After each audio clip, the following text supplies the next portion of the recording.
Olá, amigos. Agora nós vamos fazer uma análise de experimento da física.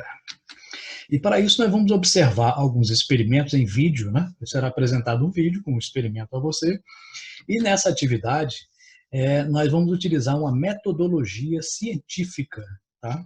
Ou seja, vamos usar o passo a passo, né? Utilizando de tal forma que nessa atividade, né, você faça uma descrição desse experimento, mas utilizando os fundamentos da física.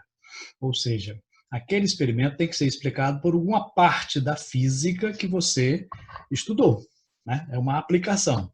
Então, observe bem o experimento, veja os detalhes que ele tem e utilize para isso a sua física para explicar. Só que depois do vídeo vem uma explicação como fazer isto formalmente, né? Como introduzir um procedimento científico e como registrá-lo para entregar ao seu professor, ok?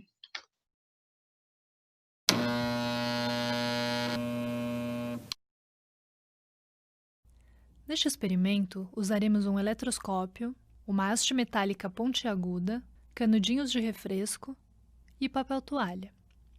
Com esse material, demonstraremos o processo de uma descarga elétrica, similar à que ocorre através do ar com o raio de uma nuvem carregada, só que em pequena escala. E também ilustraremos o poder das pontas de um para-raios.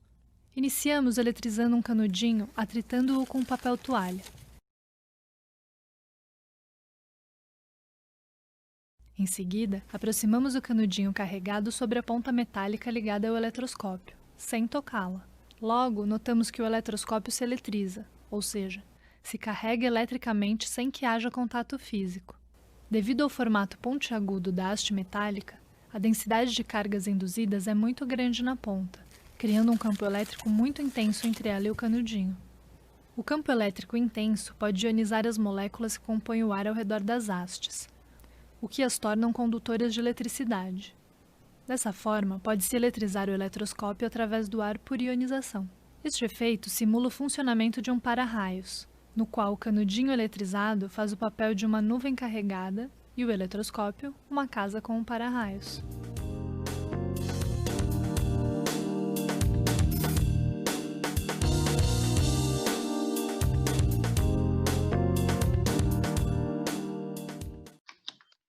E aí você quer fazer essa análise científica de uma maneira mais formal, né? Como faremos isso? Bom, existem várias formas de descrever um experimento.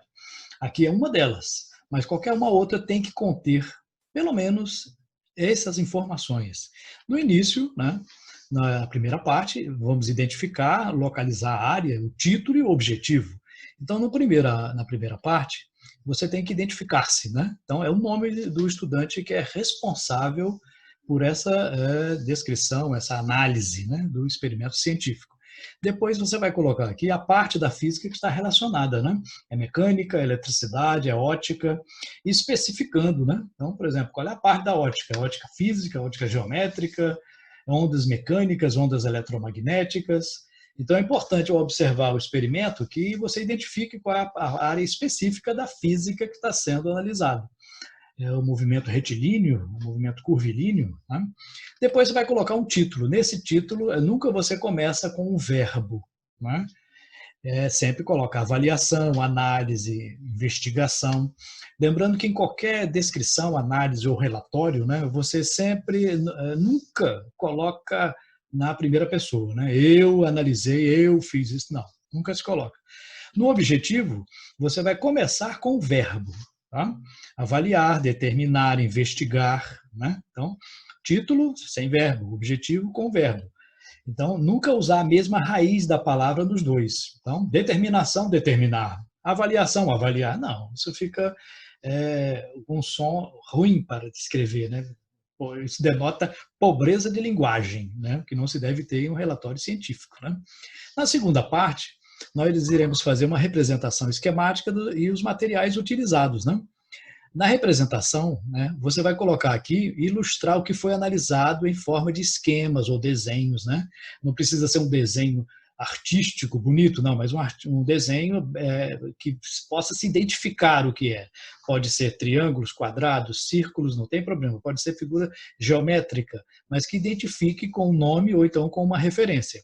você vai visualizar o experimento indicando as partes principais deste experimento.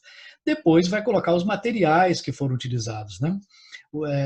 Foi utilizado uma régua para quê? Para isso foi utilizado. Então a descrição tem que colocar os materiais e como eles foram utilizados ali naquele experimento. Okay?